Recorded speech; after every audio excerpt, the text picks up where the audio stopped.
All right, so February is upon us. It's time to start thinking about course selection. Course selection opens on Monday, February 8th this year. And some things for students in English 9, 10, and 11 to think about are your cohorts. So you'll be familiar with selecting a stream from your math course selection. Generally speaking, with math, a person decides on a route and sticks to it. English cohorts are not like that.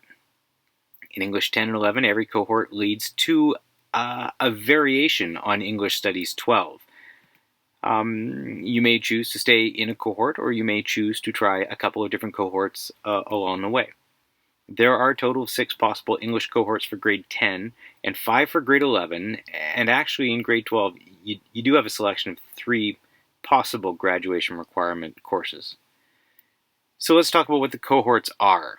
In each of the English cohorts, students will experience a variety of media that may include a selection of novels, short stories, essays, poetry, and/or drama. Their curricular competencies of composition, speaking, and listening are further developed in each cohort. Each of the cohorts will include elements of spoken language and first people's texts, and all of the English 10 cohorts will prepare students fully for any of the English 11 cohorts and for the English Studies 12 that they choose. That's almost entirely true. According to the Ministry of Education, each 4-credit English 10 cohort is actually 2 2-credit units, and this might be confusing for those of us in grade 9 going through this process for the first time. 2 credits for the area of focus, and 2 credits are for composition. So you'll see in the course catalog that each English 10 course has 2 course codes, and in every course, one of these codes is MC-MPS 10, which is composition 10. That's because every SDSS student gets a 10th grade credit for composition, and every cohort looks at the mechanics of essay writing in general and literary essay writing in particular. For English 11, the ministry simply assigns 4 credits for the cohort taken, but we have structured the classes in exactly the same way for the 11s. It's a little different for the 12s. So the cohorts for English 10 and 11, we have creative writing and composition. This cohort is designed for students who have an interest in developing their skills in written communication in a variety of contexts, including creative expression. Students will work individually and collaboratively to develop their craft through the processes of drafting, reflecting, and revising to build a body of work over the course of the class. Next, we have debate, which is designated by the ministry as spoken language, debate and composition. This cohort is designed for students who are interested in exploring English through the lens of argumentation and debate.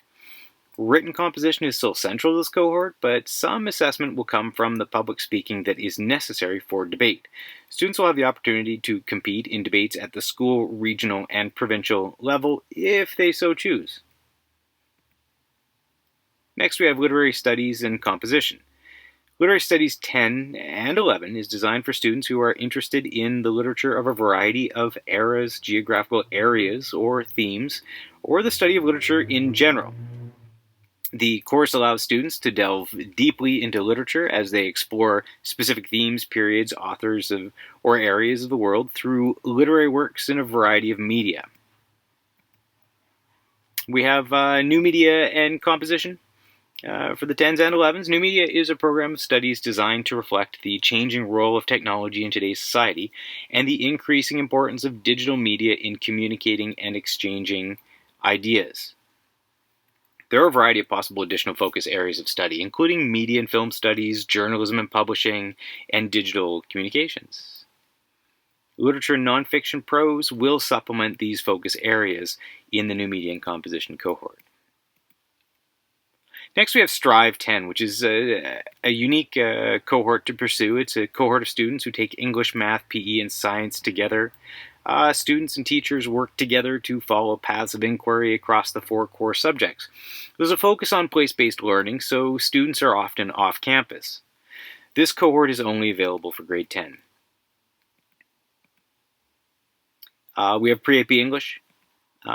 The Pre-AP English is the closest to a sort of stream. While covering the same curriculum as literary studies, this cohort further develops reading, writing, and speaking, and critical thinking skills by examining a wide range of challenging novels, plays, short stories, and poems. While the assessment criteria is the same as any other English cohort, the pre-AP cohort tends to move at a slightly faster pace and is geared towards the English 12 option that is the AP, blended AP, Lit and Composition, and English 12 option. More on that in a moment. So then we have English Studies 12. We've all got to get through English Studies 12 one way or another for graduation. It's required for graduation and builds upon the foundations firmly established in the English 10 and 11 cohorts. Students will use fiction and nonfiction to gain insight into the diverse factors that shape identity and to develop a sense of the importance of self-representation through text. Students will also contribute to reconciliation by developing a greater understanding of the knowledge and perspectives of First Peoples. Another option you can take to fulfill the English 12 graduation requirement is English First Peoples 12. Students will use fiction and nonfiction to gain insight into the diverse factors that shape identity and to develop a sense of the importance of self-representation through text here as well. Students will also contribute to reconciliation by developing a greater understanding to the knowledge and perspectives of First Peoples, and in addition, First Peoples texts and stories provide insight into key aspects of Canada's past, present, and future. The final cohort at the grade 12 level is AP Literature and Composition 12. This is a combined English Studies 12 AP Lit and Composition class. It comprises an extensive study of university level literature and is run in conjunction with English Studies 12, so students earn 8 credits for the block. While the class is open to students of all the cohorts, it's not a bad idea to consider the pre-AP cohorts for English 11 and 12 in preparation for the class. The enrollment process for each year is completely open, but there is kind of a long road to wander for success in the AP Lit exam, which is at the end of the day even optional in this English 12 cohort.